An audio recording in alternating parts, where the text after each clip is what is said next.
O amanhã é você quem faz. Pós-graduação URI. Potencialize seu amanhã. Cursos presenciais, semipresenciais e EAD com conceito máximo no MEC. Confira descontos e inscreva-se em uricer.edu.br/pós.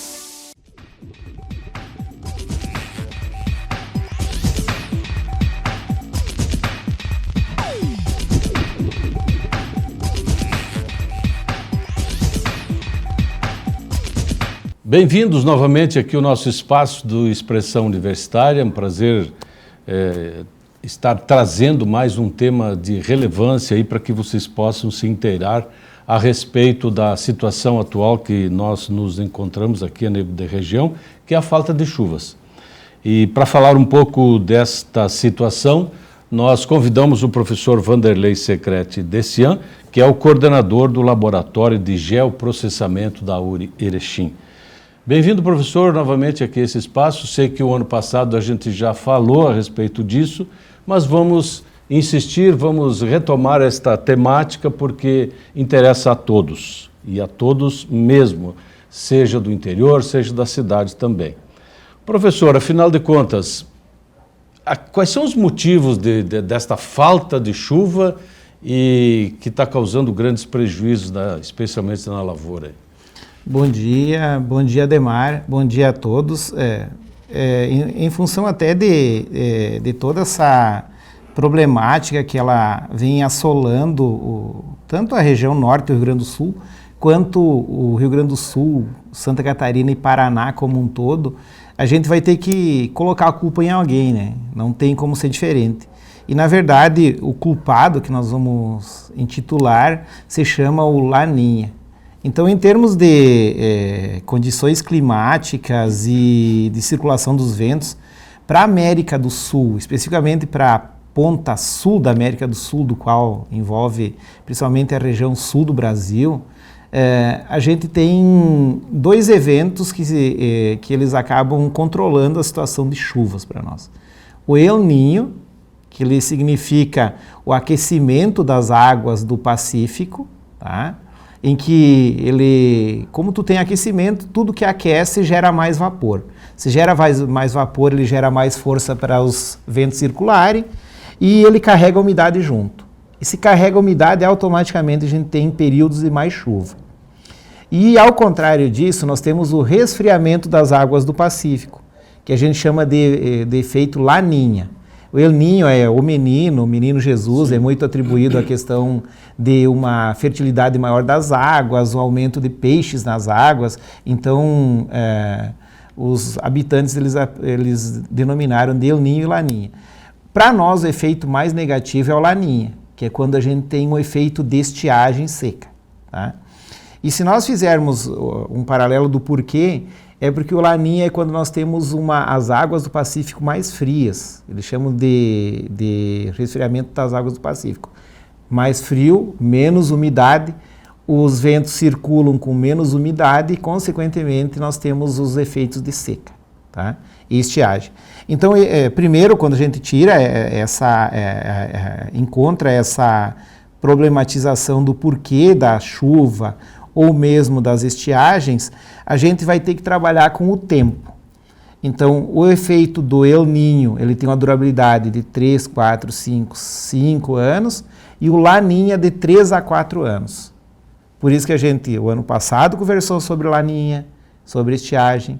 O ano retrasado, a gente conversou sobre Laninha e estiagem, e estamos novamente conversando. Então, vamos continuar mais um ano, então, falando aí que entra os eventos do Laninha, eles se deram em 2020 para 2021, 2021 para 2022 e de 2022 para 2023. Então, a tendência é que a gente vai entrar no que se chama agora de neutralidade. Tá? Nós vamos ter um ano agora que se chama de ano neutro. Não tem um efeito tão grande nem do Laninha, que é seca, e nem um efeito tão grande do El Niño, que é chuva. Então, nós vamos ter ainda chuvas abaixo da normalidade para o 2023, mas o verão de 2023 para 2024, a gente vai entrar no que se chama de normalidade.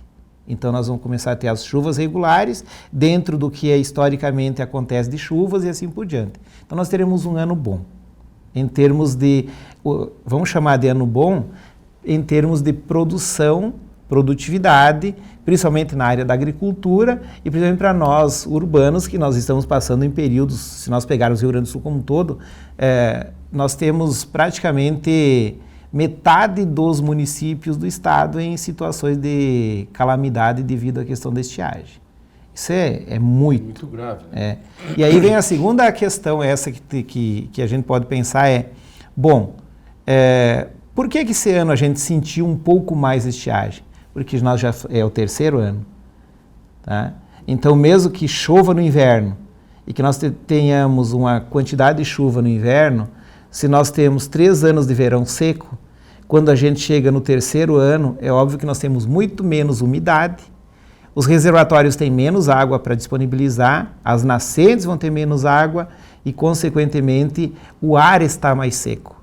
E a gente sentiu muito esse ano. O ar frio e seco. Noites frias, tá? Mas com baixa umidade.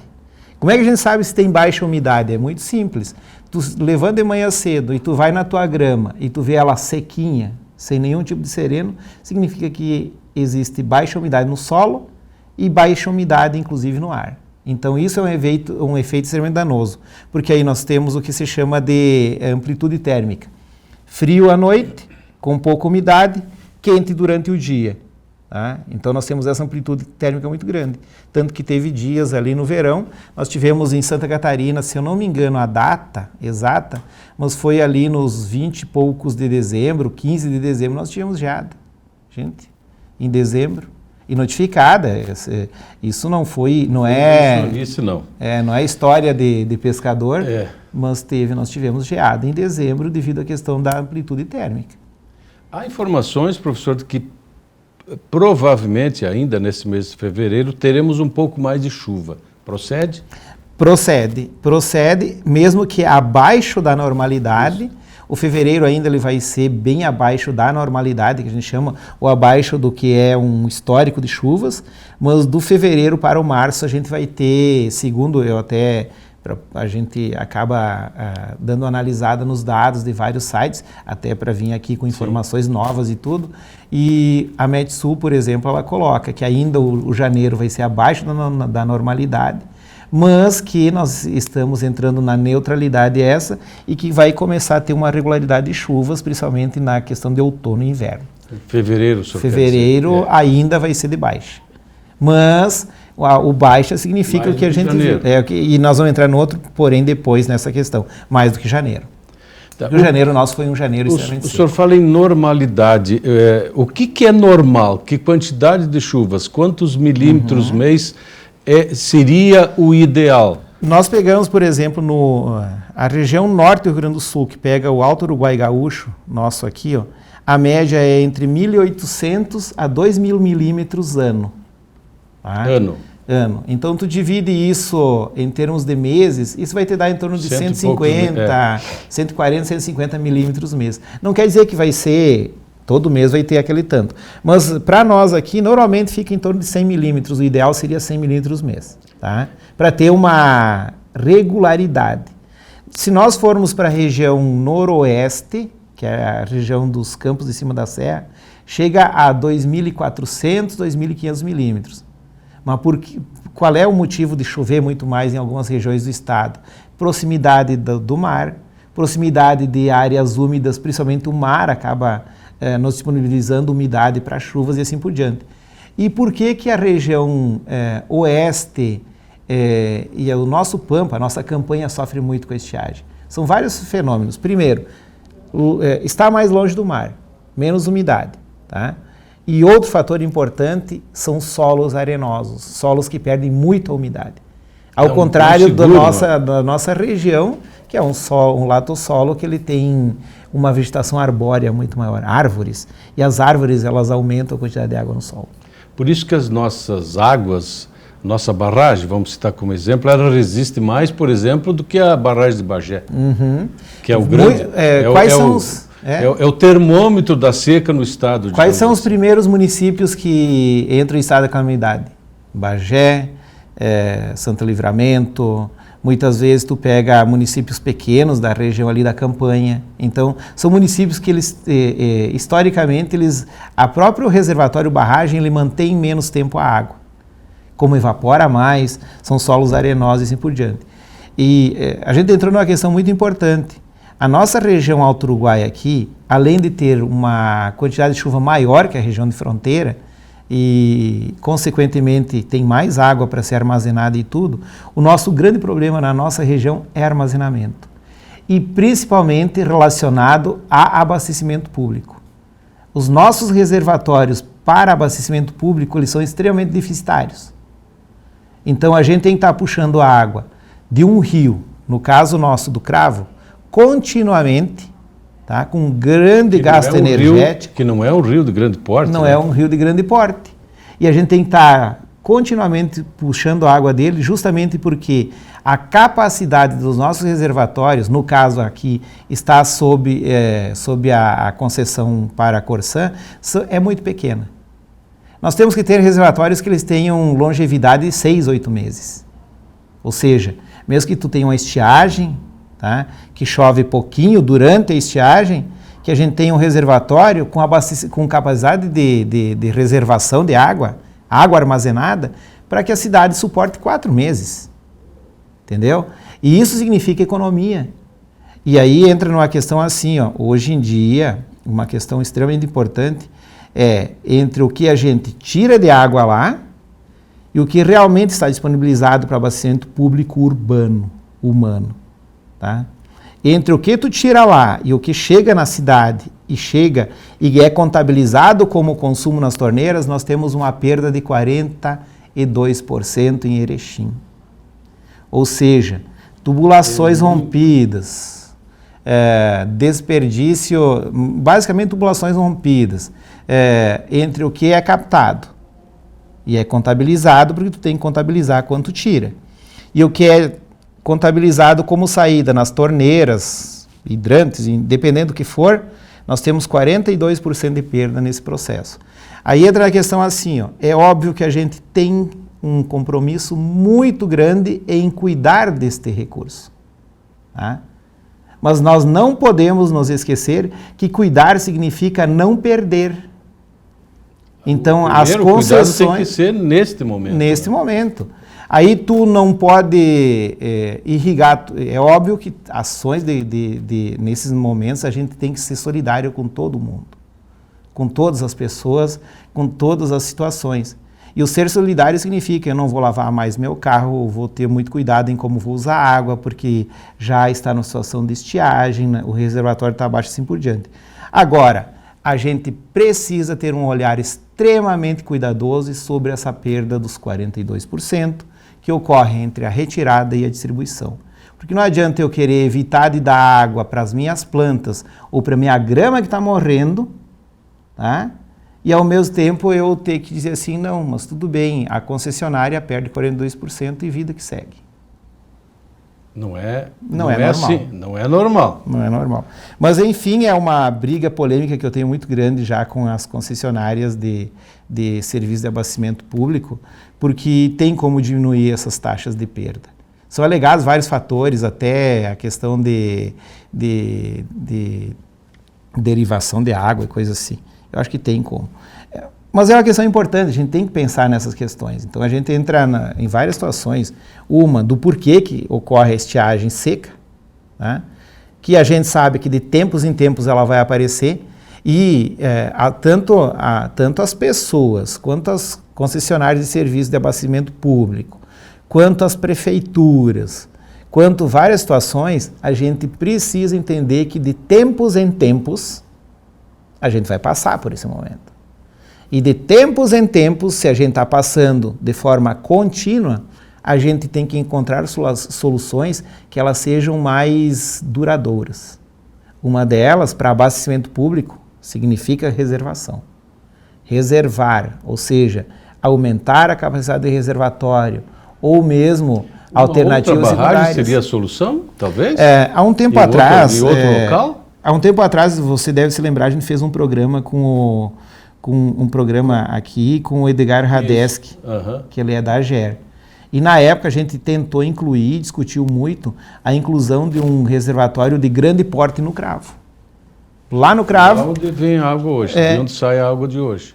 Faz um reservatório com grande capacidade, principalmente agora que estava em processo licitatório para a questão de concessão de serviço e toda aquela coisa. Então já faz um reservatório que tem essa capacidade de armazenar por o tempo de carência. Durante o ano normal, quando não estamos em Laninha, que é 3 anos, a água está lá. A água está lá, a vida que segue, o rio segue seu rumo. Tá? Agora, quando que eu preciso, eu sei, o reservatório, eu estou me precavendo, o princípio da precaução. Tá?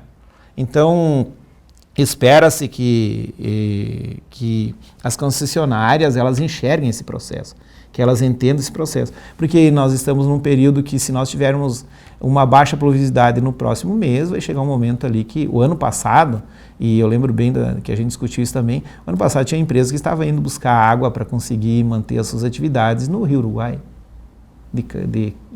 com carretas sem contar que muitas famílias já estão utilizando esse recurso de caminhão-pipa. Muitas comunidades do interior. Porque tem regiões, tem comunidades do interior que são as primeiras a serem atingidas pela localização, pelo tipo de solo, pelo desenho, sempre tem consequências. Agora, estamos falando das nossas problemáticas urbanas, mas no interior, o que fazer? Eu me lembro que o senhor falava um tempo atrás de que a abertura de açudes em maior número poderia ser uma solução. E mais um aspecto que me ocorreu agora. A gente não tem, a prefeitura agora tem uma política de incentivo à conservação de nascentes. Me parece que isso precisa andar mais rápido. Olha só, antes de nós chegarmos nesse ponto, eu vou tocar num assunto anterior, mas que vai levar isso aqui, que é a questão assim, quando a gente tem estiagens por 2, 3 anos, tá? Então a nossa agricultura ela acaba sofrendo um impacto cumulativo. Então muitas vezes por mais que você tenha hoje em dia muitos agricultores, ou a grande maioria, adotando seguro agrícola, toda aquela questão, significa que tu diminui a tua capacidade de produção. E quem sente nesse processo são os municípios, é a região, porque é dinheiro que deixou de entrar e ao mesmo tempo é dinheiro que alguém vai pagar para manter minimamente as atividades do agricultor, que são seguros agrícolas e assim por diante. Bom, dito isso, uma questão bem importante é assim, quando ocorre o Laninha, e a gente vai entrar nessa questão agora das reservações de água e tudo, quando ocorre o Laninha, a gente vê que nem todas as regiões ela acaba não tendo chuva. Foi o que aconteceu no final de semana passado, foi sábado e domingo, não, sexta, sábado e domingo. O município de Erechim recebeu, a cidade de Erechim, a área urbana e seu entorno, nós tivemos uma chuva razoável e de um volume bom, em torno de 25 milímetros e assim por diante. Que não ocorria já há muito tempo. Que não ocorria há muito tempo. Só que você vai ali na barragem da Corsã, que é fora do perímetro urbano, ou no Rio Cravo, já não choveu. Então esse efeito... A água não foi para lá. E não foi para lá. Esse efeito Laninha acontece as chuvas que a gente chama de chuvas de grande volume, localizadas, e que quem ganhou, ganhou. É a chuva de verão. Tá? Então, tem essa questão toda para pensar. Então, os temporais normalmente acontecem quando tu tem esses eventos. Eu cito o exemplo de Barra do Rio Azul, esse dia, numa hora, choveu 90 milímetros. Deu um transtorno muito grande para o município, lavouras perdidas. Exato. E aí entra... Todo mundo queria chuva. Chuvas localizadas, em grande volume, em curto tempo, com intensidade que ela tem capacidade de destruição muito grande. Então isso é associado à questão de essa amplitude térmica. E normalmente as nossas chuvas, se tu olhar, é tarde, noite. Por quê? Porque é quando tu tem um aumento muito grande de temperatura, choque térmico, e aí o granizo ele se forma, que aí tem todo um processo de como se forma o granizo, e a gente tem algumas situações. E aí a gente tem sempre, então, as noites amenas a frias, madrugadas frias, e as tardes muito quentes. Bom, dito isso, isso significa muita perda de umidade. porque as plantas precisam viver. E para elas viverem, elas tiram a água do solo, fazem o seu processo de fotossíntese, toda aquela questão biológica, e jogam parte dessa água como evapotranspiração ou transpiração para a atmosfera. E se perde. Então nós temos essa questão toda. Aí entra na questão essa da reservação. Por que a gente tem batido muito na questão essa da reservação, açudagem, cisternas, entre outros? Porque são mecanismos que eles não vão gerar uma solução definitiva, mas eles são uma solução que ameniza vários eventos.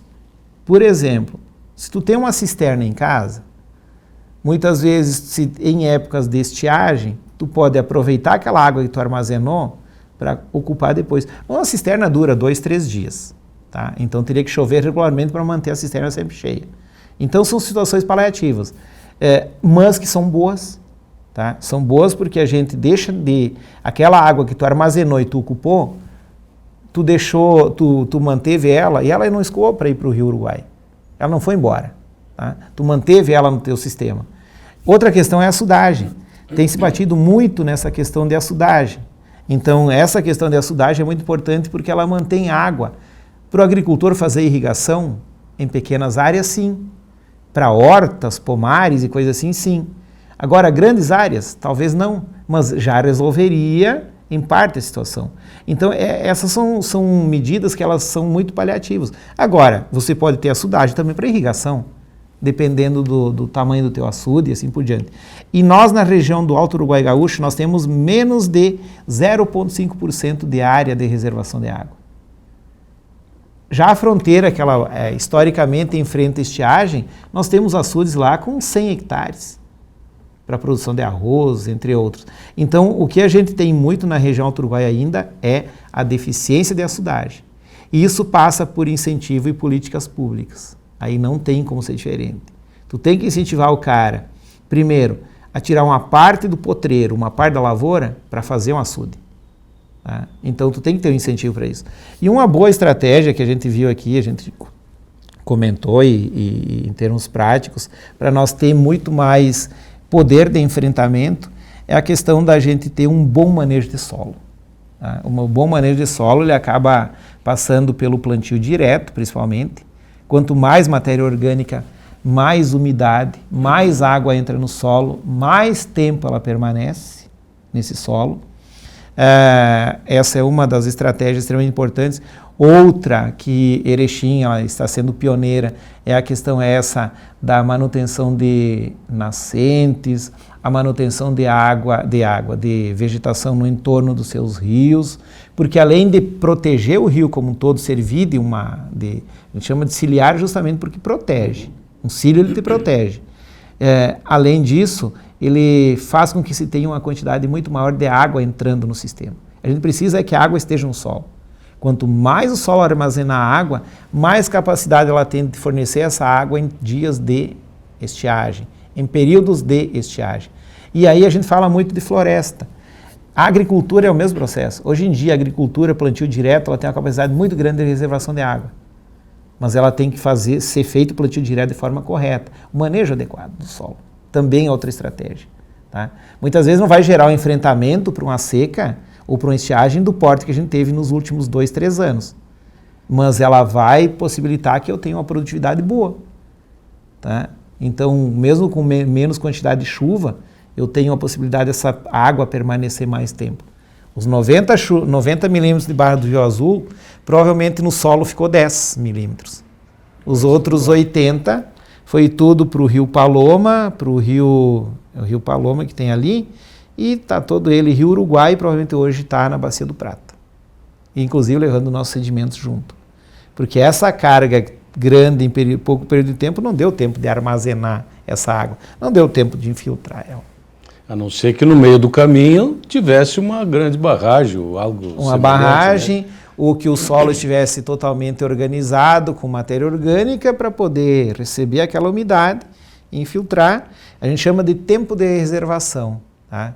Ou tempo de permanência, tempo de residência. Eu lembro isso do tempo da graduação. O professor usava muito o termo tempo de residência.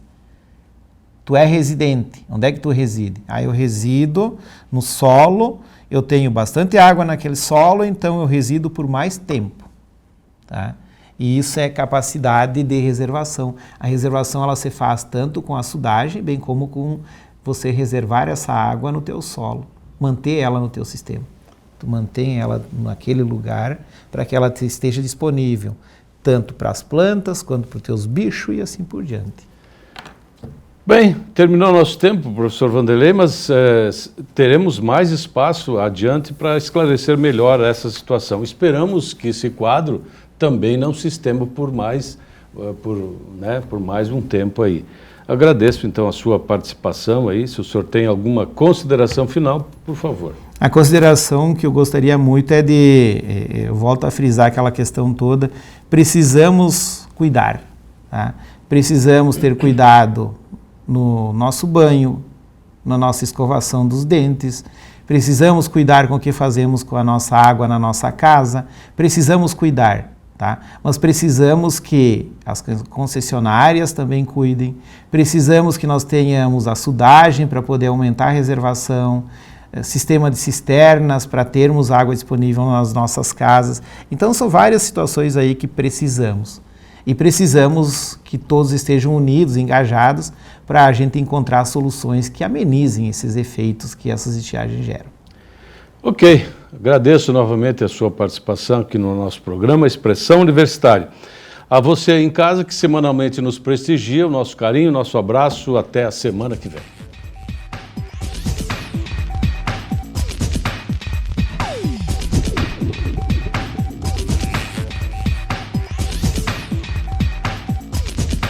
O melhor dos dois mundos você encontra na graduação semipresencial URI. Cursos feitos para quem quer horários flexíveis e aproveitar a mega estrutura de uma universidade. O jeito URI de fazer do seu jeito. Inscrições abertas.